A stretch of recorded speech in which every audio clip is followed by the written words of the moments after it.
नमस्कार दोस्तों, ट्रैफिक की आवाज हम में से हर कोई हर रोज सुनता है। टॉम ट्रैफिक इंडेक्स 2022 के अनुसार बैंगलोर दुनिया का सेकंड मोस्ट ट्रैफिक कंजेस्टेड शहर है। पीक टाइम्स पर यहाँ ट्रैफिक की इतनी बुरी हालत होती है कि 5 किलोमीटर ड्राइव करने में ऑन एवरेज 18 मिनट 40 सेकंड का समय लग जाता है।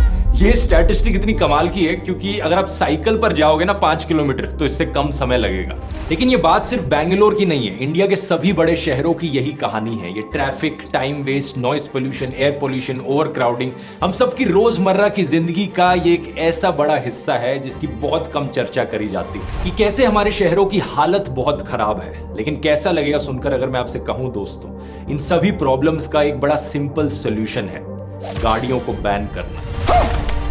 कुछ भी मजाक नहीं कर रहा, ये एक एक्चुअल सॉल्यूशन है जिसे कई डेवलप्ड देशों के शहरों में ऑलरेडी इंप्लीमेंट किया जाने लग चुका है और मेरा मानना है कि इंडियन शहरों में इसकी इफेक्टिविटी और भी ज्यादा होगी। आइए आज के वीडियो में इन सारी प्रॉब्लम्स को और सॉल्यूशन को स्टेप बाय स्टेप समझते हैं। सबसे पहले एयर पोल्यूशन की प्रॉब्लम को देखते हैं। आखिर क्या कारण है हमारे शहरों में हो रही एयर पोल्यूशन के पीछे। दिल्ली की बात करी जाए तो ब्लेम अक्सर हरियाणा और पंजाब की पराली बर्निंग पर डाला जाता है, खेतों में जो आग लगाई जाती है। ये नो डाउट एक बहुत बड़ा सोर्स है एयर पोल्यूशन का, लेकिन centre for science and environment की 2022 की स्टडी के अनुसार लोकल सोर्सेज की अगर बात करी जाए तो यहां पर सबसे बड़ा कंट्रीब्यूशन एक्चुअली में वेहिकुलर एमिशन का है। गाड़ियों से निकलने वाला धुआं 51% एयर पोल्यूशन इसकी वजह से हो रही है दिल्ली में। इससे पहले 2018 में जो स्टडीज करी गई थी ARAI और टेरी के द्वारा, उन्होंने भी मोटर व्हीकल्स को बड़ा जिम्मेदार ठहराया था। और ये तो सिर्फ डायरेक्ट कंट्रीब्यूशन है। अगर हम CSE की 2022 वाली एनालिसिस देखें तो उन्होंने कहा है 4% एयर पोल्यूशन रोड डस्ट से आया है, 7% कंस्ट्रक्शन एक्टिविटीज से आया है। ये चीजें भी इनडायरेक्टली गाड़ियों से ही रिलेटेड है। रोड डस्ट सड़कों से आता है, कंस्ट्रक्शन में अक्सर हाईवेज और सड़कों की कंस्ट्रक्शन बहुत होती है। अब यही सेम कहानी दोस्तों और भी ज्यादा वैलिड है बाकी इंडियन शहरों के लिए, जैसे कि मुंबई, बैंगलोर और कोलकाता, जहां पर स्टबल बर्निंग का इशू एग्जिस्ट नहीं करता। गांव कनेक्शन के इस आर्टिकल को देखिए, ट्रांसपोर्ट सेक्टर बिगेस्ट कंट्रीब्यूटर है मुंबई में एयर पोल्यूशन के पीछे। और अब अगर बात एयर पोल्यूशन से हटके नॉइस पोल्यूशन की करी जाए तो पिछले साल यूनाइटेड नेशंस एनवायरनमेंट प्रोग्राम ने एक रिपोर्ट निकाली थी दुनिया के नॉइजिएस्ट शहरों की। और ज्यादा सरप्राइजिंग नहीं होगा आपके लिए देखना कि इंडिया, पाकिस्तान, बांग्लादेश और नेपाल, जो हमारा साउथ एशियन रीजन है, दुनिया के नॉइजिएस्ट शहर मोस्टली इसी रीजन में पाए जाते हैं। नंबर 1 पर है बांग्लादेश की राजधानी Dhaka, noisiest city in the world. Number 2 पर उत्तर प्रदेश का शहर मुरादाबाद। और क्या कारण इसके पीछे, एक दूसरी रिपोर्ट में बताया गया मोटर व्हीकल्स नंबर 1 सोर्स है नॉइज पोल्यूशन का शहरों में। ये आप पर्सनली भी ऑब्जर्व कर सकते हैं कि जितनी हॉर्न बजाने की आवाज हमें इंडियन सब कॉन्टिनेंट के शहरों में सुनाई देती है, उतना दुनिया के किसी और रीजन में इतनी हॉर्न की आवाज नहीं सुनाई देती। तो इसमें कोई दो राय नहीं है, चाहे एयर पोल्यूशन हो या नॉइज पोल्यूशन, यहां पर सबसे बड़ा कॉन्ट्रीब्यूशन है मोटर व्हीकल्स और गाड़ियों का। क्या किया जाए?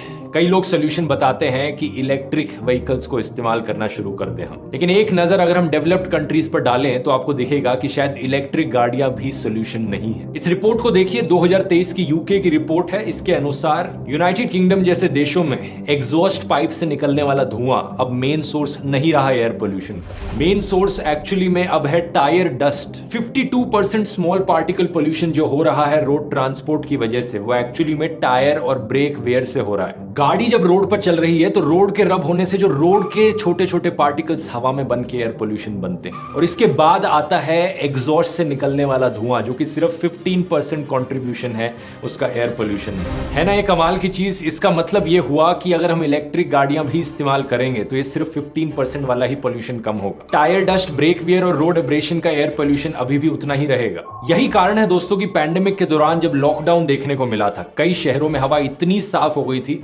जितनी पिछले कई दशकों में नहीं हुई थी। नेपाल के शहर काठमांडू में लोगों ने कई दशकों बाद शहर से ही माउंट एवरेस्ट का नजारा देखा। फिलीपींस के शहर मनीला में भी ऐसा ही कुछ हुआ, वहां की एक फेमस पहाड़ी दूर से दिखाई पड़ गई। स्पेन में बार्सिलोना की सड़कों पर जंगली सुअर घूमते हुए दिखाई दिए। सैन फ्रांसिस्को में कोयोट्स दिखाई दिए। व्हाइट हाउस के पास हिरन ग्रेस करते हुए मिले। ये सब क्यों हुआ? क्योंकि गाड़ियां गायब हो गई थी शहरों से। इंडियन शहरों में भी ऑलमोस्ट 50% रिडक्शन देखने को मिला PM 2.5 लेवल्स का लॉकडाउन के दौरान। अब तीसरी प्रॉब्लम की बात करते हैं जो कि है ट्रैफिक।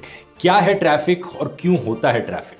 आप में से कुछ लोग कहेंगे कि छोटी सड़कों की वजह से ट्रैफिक होता है या फिर खराब सड़कों की वजह से ट्रैफिक होता है, लेकिन मैं कहूंगा ट्रैफिक होता है गाड़ियों की वजह से। खुद ही सोचकर देखिए, ट्रैफिक एक्चुअली में है क्या? ट्रैफिक एक कलेक्शन है गाड़ियों का, टू व्हीलर्स का, बसों का और ट्रकों का। और नंबर 1 रीजन ट्रैफिक के पीछे है एक्चुअली में इन सब में से गाड़ियां, क्योंकि गाड़ियां कुछ ज्यादा ही स्पेस ऑक्यूपाई करती हैं सड़क पर। इस बात को विजुअलाइज करने के लिए एक वीडियो मैं आपको दिखाना चाहूंगा। इस वीडियो में 5 अलग अलग मोड्स ऑफ ट्रांसपोर्ट दिखाए गए हैं। लेफ्ट से शुरू किया जाए तो गाड़ियां, बसें, ट्रेन, साइकिलें और पैदल चलना। ये वीडियो हमें दिखा रहा है कि अगर हमें 200 लोगों को पॉइंट ए से पॉइंट बी तक पहुंचाना है तो कितनी स्पेस की जरूरत पड़ेगी। 200 लोग अगर पैदल चल के जाएं तो इतनी छोटी सी जगह ही काफी है। ट्रेन या मेट्रो का इस्तेमाल करें तो एक ट्रेन या एक मेट्रो ही काफी है। बसों में बैठकर जाएं तो सिर्फ 9 बसों में फिट आ जाएंगे। लेकिन अगर यही 200 लोग गाड़ियों में बैठकर जाएं तो देखिए कितनी ज्यादा और स्पेस की जरूरत पड़ रही है हमें। सड़कों को कितना ज्यादा और चौड़ा बनाना पड़ेगा, कितनी ज्यादा और सड़कें बनानी पड़ेंगी सिर्फ गाड़ियों को अकोमोडेट करने के लिए। और इंडिया के शहर जहां पॉपुलेशन डेंसिटी ऑलरेडी बहुत ज्यादा है, वहां ये इशू और भी ज्यादा क्रिटिकल बन जाता है, क्योंकि स्पेस की इंपॉर्टेंस उतनी ही ज्यादा बढ़ जाती है। क्या हम अपने शहरों में स्पेस का इस्तेमाल करें पार्क्स, गार्डन्स और लोगों के चलने की अच्छी जगह बनाने के लिए, या फिर उस जगह का इस्तेमाल किया जाए गाड़ियों के लिए सड़कें बनाने में? सिंपल सा लॉजिक है, अगर हमारे शहरों में लोग गाड़ियों की जगह बसेस का, मेट्रो का, साइकिलों का या पैदल चलने का ज्यादा इस्तेमाल करेंगे तो ट्रैफिक उतना ही कम होगा हमारे शहरों में। और जितने ज्यादा लोग गाड़ियों का इस्तेमाल करेंगे उतनी ही ज्यादा सड़कें बड़ी करने की जरूरत पड़ेगी और उतनी ही कम जगह बचेगी बाकी और चीजों के लिए। अब एक कमाल का डेटा आपको दिखाता हूं। नेशनल फैमिली हेल्थ सर्वे 5 2019 से लेकर 2021 के बीच में कंडक्ट किया गया था। इस सर्वे के अनुसार देश भर में सिर्फ 8% परिवारों के पास अपनी गाड़ियां हैं। इमेजिन कर सकते हो ये नंबर, सिर्फ 8% लोग इंडिया में गाड़ियां ओन करते हैं और तब इतनी बुरी हालत है ट्रैफिक की सड़कों पर। सोचो ये नंबर अगर 8% की जगह अब 50%, 60% पर पहुंच जाए तो कितनी और गाड़ियां हमें अपने शहरों में देखने को मिलेंगी, कितनी और सड़कें उनके लिए बनानी पड़ेंगी और कितनी बुरी हालत होगी ओवर क्राउडिंग और ट्रैफिक और एयर पोल्यूशन जैसी चीजों की। इसी सर्वे के अनुसार 50% से ज्यादा हाउस होल्ड्स हमारे देश में साइकिल ओन करते हैं और 50% से ज्यादा एक मोटरसाइकिल या टू व्हीलर भी ओन करते हैं। ये चीजें काफी अच्छी खबर है इस पर्सपेक्टिव से देखा जाए, क्योंकि साइकिलें और मोटरसाइकिलें उतनी ज्यादा स्पेस नहीं लेती। वापस से एक बार उस कंपैरिजन वाले वीडियो को देख लो, 200 लोगों को इधर से उधर ले जाना है तो कितनी स्पेस ली जा रही है साइकिलों के द्वारा। अब ये स्पेस की प्रॉब्लम और भी ज्यादा एक्सट्रीम हो जाती है जब आप इस चीज पर ध्यान दो कि गाड़ियां एक्चुअली में इस्तेमाल कितनी करी जाती हैं। स्टडीज के अनुसार प्राइवेट गाड़ियों की बात करी जाए तो उनका इस्तेमाल सिर्फ 5 से 6% टाइम ही किया जाता है। 95% टाइम्स गाड़ियां सिर्फ पार्किंग में खड़ी रहती हैं। या तो घर में पार्किंग में खड़ी रहेंगी गाड़ियां या फिर ऑफिस में पार्किंग में खड़ी रहेंगी। यानी खाली गाड़ियां एक्चुअली में और भी ज्यादा स्पेस ऑक्यूपाई कर रही हैं एज कंपेयर टू गाड़ियां जो सड़कों पर चल रही हैं। एक प्राइवेट कार को आप एक टैक्सी से कंपेयर करो। आमतौर पर एक परिवार अपनी गाड़ी को कितना इस्तेमाल कर लेता होगा एक दिन में? 3 घंटे के लिए, एक घर से ऑफिस जाने के लिए या घर से कहीं शॉपिंग करने जाने के लिए। 24 घंटे में से बाकी 21 घंटे वो गाड़ी पार्क्ड रहती है, या तो घर में या कहीं ऑफिस में या कहीं और पर। लेकिन एक टैक्सी दूसरी तरफ कम से कम 8 से 12 घंटे घूमती रहती है, ऑपरेशन में रहती है, लोगों को ट्रांसपोर्ट करने का काम करती है। तो इस पर्सपेक्टिव से देखोगे तो पता लगेगा कि एक शहर में जो ओवर क्राउडिंग की प्रॉब्लम है वो कितनी ज्यादा बढ़ रही है प्राइवेट गाड़ियों की वजह से। अब चौथी प्रॉब्लम है फ्लडिंग की। आपने अक्सर पर्सनली एक्सपीरियंस किया होगा, बारिश के मौसम में हमारी शहरों की जो सड़कें होती हैं वो अक्सर नदियों में कन्वर्ट हो जाती हैं। इसके पीछे एक बड़ा कारण है कि प्रॉपर ड्रेनेज सिस्टम ना होना, लेकिन इसके अलावा एक बड़ा कारण ये भी है कि शहरों में पानी के अंदर जाने की जगह ही कम होती जा रही है। जितना ज्यादा कंक्रीट बिछाया जाएगा जमीन पर, जितनी ज्यादा सड़कें बिछाई जाएंगी, पानी वहां से जमीन के अंदर तो फ्लो कर नहीं पाएगा। बारिश का पानी तभी ग्राउंड वाटर में जाएगा जब ऊपर मिट्टी हो, घास हो या कोई भी नेचुरल लैंडस्केप हो। तो इसका सीधा सीधा मतलब ये हुआ कि शहरों के अंदर बड़ी बड़ी सड़कें बनाना, हाईवेज, फ्लाईओवर्स बनाना, उससे फ्लडिंग के चांसेस हमेशा बढ़ेंगे ही। फिर एक 5वीं प्रॉब्लम है रोड एक्सीडेंट्स की। इंडिया में अगर आप मर्डर की स्टैटिस्टिक्स देखोगे, एनसीआरबी के 2021 के डेटा के अनुसार हर दिन ऑन एवरेज इंडिया में 82 मर्डर्स हुए, जो कि बहुत बड़ा नंबर है। लेकिन अब देखो कि कितने लोग हर दिन ऑन एवरेज रोड एक्सीडेंट्स में मारे गए। ये नंबर है 422 डेथ्स हर दिन, यानी 5 गुना ज्यादा लोग एक्चुअली में रोड एक्सीडेंट्स में मारे जाते हैं हमारे देश में हर दिन एज कंपेयर टू जितने लोग मर्डर्स में मारे जाते हैं। इसके पीछे कई कारण हो सकते हैं, ओवर स्पीडिंग, ड्राइविंग करते हुए डिस्ट्रैक्शन होना, ड्रंक ड्राइविंग। लेकिन इन सभी कारणों के पीछे रूट कॉज कॉज है गाड़ियां। जितना लोग गाड़ियों के जरिए कम ट्रैवल करेंगे उतना ही ये एक्सीडेंट्स के रेट कम हो जाएंगे। रोड ट्रैफिक इंजरीज दोस्तों 8th leading cause of death है दुनिया भर में। ऑलमोस्ट 14 लाख लोग हर साल मारे जाते हैं इसकी वजह से, लेकिन मीडिया में इसकी कभी बात नहीं होती तो लोगों को इसकी कभी चिंता लगती ही नहीं है। एक आम आदमी का एक रोड एक्सीडेंट में मारे जाने का एक्सपोनेंशियली ज्यादा चांस है एज कंपेयर टू बहुत सारे और रिस्क जिसे लोग ज्यादा समझते हैं। इमेजिन करो अगर हमारे न्यूज चैनलों पे रोड एक्सीडेंट्स की डेथ को उसी तरीके से कवरेज मिलती जिस तरीके से बाकी और क्राइम रिलेटेड न्यूज को मिलती है। हर शाम को खबरों में चल रहा होता आज इस चौराहे पर ये मर गया, आज उस चौराहे पर वो मर गया। लोगों के मन में इतना डर हो जाता है कि लोग अपने घर से बाहर ही नहीं निकलते गाड़ियों में। यहाँ प्रॉब्लम ये भी है कि लोग इन डेथ्स को एक्सीडेंट्स मानते हैं, जबकि सच बात यह है कि आज से 300 साल पहले जब कोई गाड़ियां नहीं होती थी तो ये डेथ्स भी नहीं होती थी। और फाइनली प्रॉब्लम आती है क्लाइमेट चेंज की। इस ग्राफ को देखिए, इसमें दिखाया गया है कि अमेरिका के अंदर साल 2021 में total green house gas emissions किन किन अलग अलग इकोनॉमिक सेक्टर से आए थे। ट्रांसपोर्टेशन का सेक्टर नंबर 1 कंट्रीब्यूटर है 28% के साथ। और इस ट्रांसपोर्टेशन के कंट्रीब्यूशन में गाड़ियों का कंट्रीब्यूशन कितना है उसके लिए इस पाई चार्ट को देखिए, जो दिखाता है distribution of carbon dioxide emissions produced by transportation sector world wide 2021 में। एज एक्सपेक्टेड सबसे बड़ा कंट्रीब्यूशन पैसेंजर कार्स का 39% पर। इससे पता चलता है कि क्लाइमेट चेंज के पीछे एक बहुत बहुत बड़ा कारण गाड़ियां हैं। अब आपके मन में एक सवाल जरूर आ रहा होगा ये सब सुनकर कि भाई कहना क्या चाहते हो, देश भर में सारी गाड़ियों पर बैन लगा दिया जाए? क्या प्रधानमंत्री एक दिन आए और बोले कि आज रात 8 बजे से सभी गाड़ियां बैंड हैं? नहीं, वैसा ठीक नहीं रहेगा, वो थोड़ा ज्यादा हो जाएगा, क्योंकि इस तरीके के इंस्टेंट डिसीजन से हमेशा नेगेटिव इंपैक्ट ही पड़ता है। नोटबंदी की तरह ये भी एक बड़ा अच्छा तरीका होगा इकोनॉमी को क्रैश कराने का। Oh my God. Actual solutions जो है दोस्तों वो स्टेप बाय स्टेप लेने वाले हैं और कई सारे हैं। आइए एक एक करके इन सभी सॉल्यूशंस को डिस्कस करते हैं जिससे हमारे शहरों को बेहतर बनाया जा सके और रहने लायक बनाया जा सके। सबसे पहला सॉल्यूशन है एक शहर के सबसे ओवर क्राउडेड और सबसे पॉपुलर एरियाज को आइडेंटिफाई किया जाए और उन एरियाज को कार फ्री बनाया जाए, यानी उन स्पेसिफिक एरिया से कार्स को बैन किया जाए। इसका एक टिपिकल एग्जांपल हो सकता है कोई भी बिजी मार्केट जहां पर बहुत सारे लोग आते हैं, जिसकी वजह से बहुत सारा ट्रैफिक क्रिएट होता है और अंदर बहुत ज्यादा ओवर क्राउडिंग हो जाती है। दूसरा स्टेप होगा एक शहर में ऐसी सड़कों को आइडेंटिफाई करना जहां पर गाड़ियों का ट्रैफिक ज्यादा नहीं देखने को मिलता।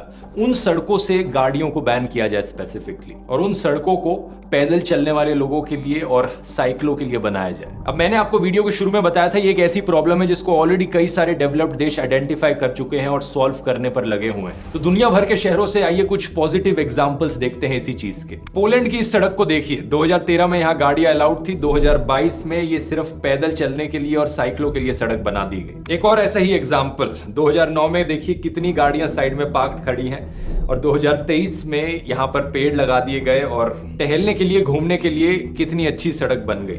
ग्लासगो की सड़क को देखिए, 2016 में 3-4 लेन्स थी गाड़ियों के लिए, 2 लेन्स को हटाकर यहाँ साइकिलों के लिए लेन बनाई गई, पेड़ लगा दिए गए। सड़कें छोटी करने से शहर में जगह मिल पाई और पेड़ लगाने की। ये एक तीसरा सॉल्यूशन है दोस्तों, जो सुनने में काफी काउंटर इंट्यूटिव लगता है कि सड़कों को तो हमें बड़ा करना चाहिए ना, लेकिन सड़कों को छोटा करना एक सॉल्यूशन है। गाड़ियों के लिए सड़कें अगर छोटी करी जाएंगी तो हमें ज्यादा जगह मिलेगी पेड़ उगाने की, ग्रीनरी बढ़ेगी एक शहर में, लोगों के पैदल चलने के लिए और जगह मिलेगी। स्पेन की इस बड़ी पॉपुलर सड़क को देखिए, जहां पर एक समय पर इतनी गाड़ियां आया जाया करती थी, अब लोगों के लिए कितनी कमाल की स्ट्रीट बन चुकी है। स्पेन का एक और एग्जाम्पल 1980s के समय में इस सड़क को देखिए, आज के दिन जैसे इंडिया में कई सड़कें दिखती हैं। और 2020 का ट्रांसफॉर्मेशन देखिए, एक शहर कितना ज्यादा सुंदर दिखने लग जाता है अगर गाड़ियों को बैन किया जाए और लोगों के पैदल चलने के लिए और जगह बनाई जाए। नेदरलैंड्स देश का एग्जांपल देखिए, एक पूरी की पूरी सड़क से गाड़ियां बैन कर दी गई कंप्लीटली और सिर्फ साइकिलों के लिए से ओपन कर दिया गया। नेदरलैंड्स देश में बहुत किया गया है। इस वाली सड़क पर कितनी ज्यादा और ग्रीनरी लगाने का मौका मिल पाया। अगली फोटो है ये स्लोवेनिया की राजधानी लुब्लियाना से। इस ब्रिज से गाड़ियां बैन करी गई, सिर्फ लोग पैदल चलकर जा सकते हैं, तो ये भी सोचिए कि लोग कितना और ज्यादा हेल्दी रहेंगे। अच्छी खबर यह है दोस्तों कि इंडिया में भी कुछ ऐसे पॉजिटिव एग्जांपल्स मौजूद है जिनसे इंस्पिरेशन ली जा सकती है। जैसे कि पुणे की इस जेएम रोड को देखिए, एक पॉपुलर सड़क के सामने से गाड़ियां बैन करी गई, लोगों के चलने के लिए ज्यादा जगह बनाई गई। इतना छोटा सा बदलाव और इसका इंपैक्ट कितना बड़ा है, कितनी सुनहरी लग रही है ये सड़क अब। अगला एग्जांपल दिल्ली से देखिए, जहां पर एक बड़ा सा स्ट्रेच सिर्फ पैदल चलने के लिए और साइकिलों के लिए, और बीच में एक बड़ा सा ग्रीन एरिया जो फुटपाथ को गाड़ियों से काफी दूर रखता है ताकि फुटपाथ पर चलते चलते इतना एयर पोल्यूशन ना आए लोकली। जो फर्स्ट सोल्यूशन मैंने बताया था उसका एक सबसे बड़ा जीता जागता एग्जांपल दिल्ली में है चांदनी चौक वाला एरिया। पहले उस एरिया में गाड़ी अलाउड होती थी तो पूरा जाम लगा रहता था, बिल्कुल खिसक नहीं पाते थे लोग इधर से उधर। मैं खुद वहां जब 2019 में गया था मैंने ये वीडियो बनाया था और रिसेंटली सरकार ने उसे पूरा रेनोवेट कर दिया और अंदर के पूरे सेक्शन से गाड़ियों को बैन कर दिया। तो रिजल्ट देखिए क्या है। घूमने फिरने के लिए अच्छी खासी खुली जगह है, कम नॉइज पोल्यूशन, कम एयर पोल्यूशन और दिखने में भी कितना सुंदर ज्यादा लगता है। अब एक इंटरेस्टिंग चीज नोट करने वाली है कि एक शहर में जितनी ज्यादा ऐसी सड़कें देखने को मिलेंगी उतना ही ज्यादा लोग कम गाड़ियों का इस्तेमाल करना चाहेंगे, उतना ही ज्यादा लोग और ज्यादा पैदल चलना चाहेंगे या साइकिलें चलाना चाहेंगे। जब इतनी हरी भरी सड़कें होंगी, इतना कम ट्रैफिक होगा, गाड़ियों का शोर शराबा होगा। अब आप बोलोगे कि हर सिचुएशन में तो पॉसिबल हो नहीं सकता कि हर जगह हर समय पैदल चल के जाया जा सके। सही बात है, इसलिए चौथा सोल्यूशन, सरकार जो पैसा अपना स्पेंड कर रही है, टैक्स पेयर का पैसा, वो गाड़ियों के लिए सड़कें बनाने में कम इस्तेमाल किया जाए बल्कि पब्लिक ट्रांसपोर्ट पर ज्यादा किया जाए। और मेट्रो की लाइनें बनाई जाएं और ट्रेन्स बनाई जाएं और बसें लगाई जाएं सरकार के द्वारा। ये थोड़ा एक medium term to long term process है जिसको इंप्लीमेंट होने में थोड़ा समय लगेगा, लेकिन नियत भी सही होनी चाहिए सरकार की तरफ से। 2021 के बजट के अनुसार हमने करीब 2.2 ट्रिलियन रुपीस स्पेंड किए सड़कों की डेवलपमेंट में, जो कि हॉस्पिटल्स पे खर्च किए जाने वाला पैसा, प्लस पावर जनरेशन पर खर्च किया जाने वाला पैसा, प्लस इरिगेशन पे खर्च किया जाने वाला पैसा, प्लस रेलवेज पे खर्च किया जाने वाला पैसा, इन सबको कंबाइंड करके भी उससे ज्यादा होता है। इस ग्राफ में आप देख सकते हो 2001 से लेकर 2019 तक इंडिया में जो अर्बन रोड्स की टोटल लेंथ है वो कैसे बढ़ती जा रही है। हम और सड़कें बनाए जा रहे हैं। इस ग्राफ को आप इस दूसरे ग्राफ से कंपेयर कीजिए जो हमें दिखाता है कि number of vehicles in operation in India. 1951 से लेकर 2020 तक जितनी गाड़ियां, जितने व्हीकल्स हमारी सड़कों पर हैं वो बढ़ते रहे हैं और ये बढ़ने का रेट भी बढ़ते जा रहा है। साथ साथ जो सड़क बनाने की स्पीड है वो भी तेजी से बढ़ती जा रही है, हालांकि उतनी तेजी से नहीं बढ़ी है, लेकिन इसी रीजन की वजह से आपको अपने शहर में अक्सर हर महीने 2 महीने दिखता होगा कि अब यहाँ पर नई सड़क की कंस्ट्रक्शन हो रही है, यहाँ एक नया फ्लाईओवर बन रहा है, यहाँ एक नया हाईवे बन रहा है। अनफॉर्चुनेट चीज ये है दोस्तों कि सिर्फ 8% परिवार अभी तक गाड़ियां इस्तेमाल करते हैं देश में। अगर हम इसी तरीके से हर किसी को गाड़ियां ओन करने को कहते गए, हाईवेज बढ़ाते रहे और बनाते रहे, तो अगले 100 सालों में भी ये कंस्ट्रक्शन कभी बंद नहीं होगी। यहाँ एक कॉन्सेप्ट का अक्सर मेंशन किया जाता है जिसका नाम है इंड्यूस्ड डिमांड, जो मैंने थोड़ी देर पहले कहा था कि जितनी अच्छी सड़कें होंगी चलने के लिए, साइकिलें चलाने के लिए, उतना ही ज्यादा लोग आकर्षित होंगे पैदल चलने के लिए, साइकिलें चलाने के लिए। सिमिलर इंपैक्ट देखने को मिलता है सड़कों की कंस्ट्रक्शन को लेकर। जितना ज्यादा सड़कों को और चौड़ा बनाया जाएगा और बड़ा बनाया जाएगा उतनी ही एक इंड्यूस्ड डिमांड देखने को मिलेगी लोगों की तरफ से।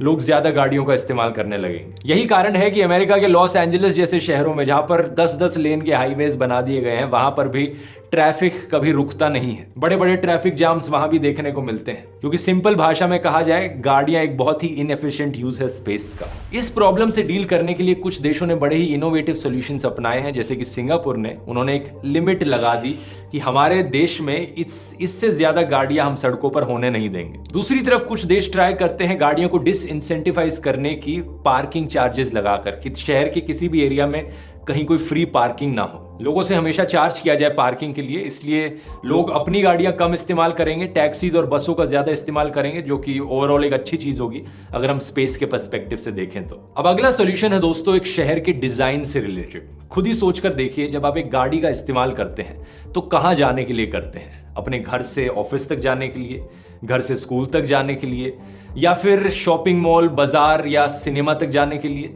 हम में से हर किसी के लिए एक गाड़ी का जो यूज होता है 95% केसेस में वो इन्हीं 3-4 चीजों के लिए यूज होता है। अब सोचकर देखिए दोस्तों, अगर यही 3-4 चीजें आपके घर के वॉकिंग डिस्टेंस पर अवेलेबल हो तो क्या होगा? आपका ऑफिस आपके घर से 200 मीटर दूर हो, जहां पर आप रोज पैदल चल के जा सके। मार्केट में राशन खरीदना है, वॉकिंग डिस्टेंस पर हो। कपड़ों की दुकान पर जाना है, बार्बर के पास बाल कटाने के लिए जाना है, 10 मिनट पैदल चल के जाया जा सके। ये जो कॉन्सेप्ट है दोस्तों, इसे 15 मिनट सिटी कॉन्सेप्ट कहा जाता है, और पेरिस जैसे शहर इसे आज के दिन इंप्लीमेंट करने की भरपूर कोशिश कर रहे हैं। एक शहर से गाड़ियों को खत्म करने का एक बड़ा आसान तरीका है कि एक शहर में ऑलमोस्ट हर चीज हर किसी के लिए सिर्फ 15 मिनट की दूरी पर अवेलेबल हो, जहां पैदल चल के जाया जा सके या साइकिल चलाकर जाया जा सके। गाड़ियों का इस्तेमाल ऑटोमेटिकली कम हो जाएगा। अगर हम अपने इतिहास में देखें तो ये 15 मिनट सिटी का कॉन्सेप्ट हमारे इतिहास में हर जगह देखने को मिलता था।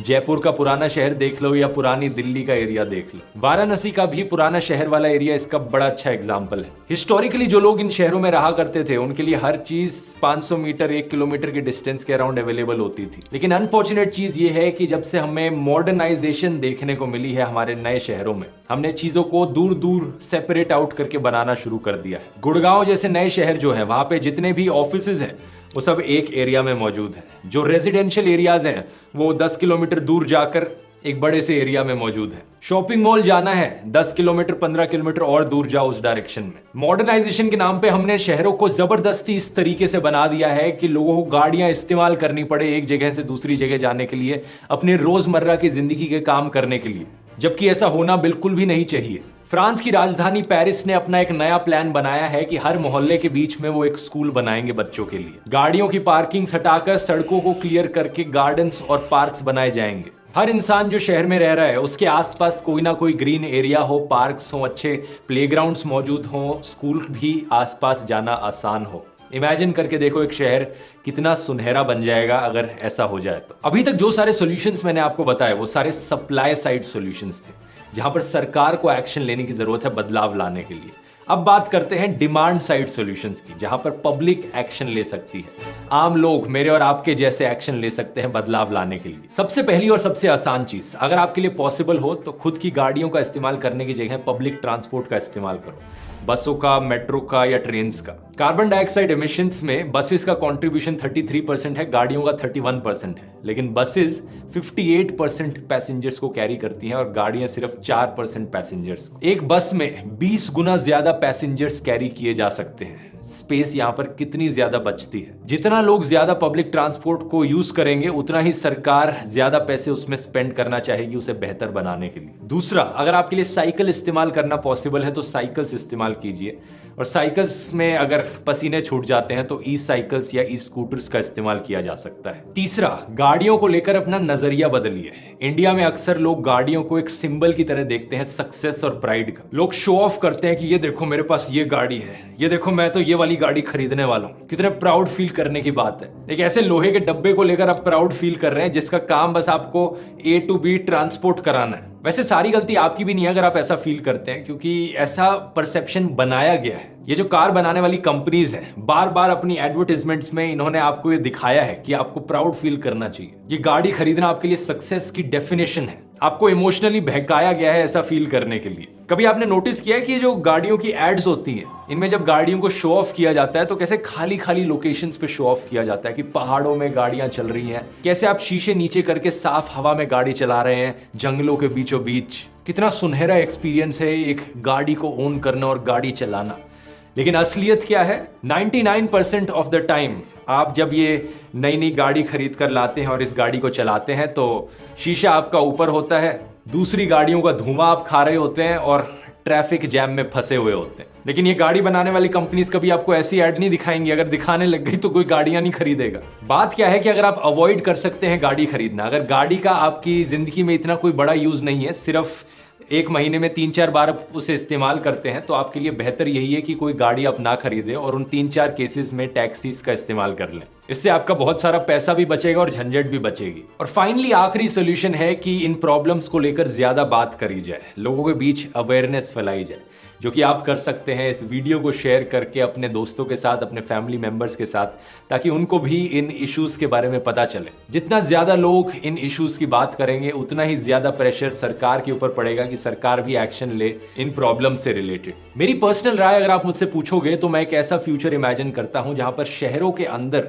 गाड़ियां बैंड हो। गाड़ियों का इस्तेमाल किया जाए सिर्फ एक शहर से दूसरे शहर तक या किसी गांव तक ट्रैवल करने के लिए, जहां पर बाकी और ट्रांसपोर्टेशन के तरीके पॉसिबल ना हो। गाड़ियां वहां पर फिट बैठती हैं जहां पर पॉपुलेशन कम हो, लेकिन शहरों के अंदर जहां पर पॉपुलेशन डेंसिटी बहुत ज्यादा है वहां पर buses, trains, metros, trams, cycles और पैदल चलना और टैक्सीज को ही अलाउ किया जाना चाहिए मेरी राय में। ऐसा फ्यूचर इमेजिन करना बहुत मुश्किल लगता है, लेकिन कई ऐसे शहर हैं दुनिया में जो इस फ्यूचर के बड़ी करीब बढ़ रहे हैं, और वो शहर दुनिया के सबसे डेवलप्ड शहरों में से है। इसका एक बहुत बढ़िया एग्जाम्पल है नेदरलैंड्स देश के अंदर एम्स्टरडैम का शहर, जिसने ये ट्रांसफॉर्मेशन कई साल पहले पहले ही शुरू कर दिया था। उसकी पूरी कहानी जानना चाहते हैं तो मैंने इस शहर पर एक ग्राउंड रिपोर्ट बनाई थी, यहाँ क्लिक करके आप देख सकते हैं। बहुत ही इंटरेस्टिंग कहानी है। मिलते हैं अगले वीडियो में। बहुत बहुत धन्यवाद।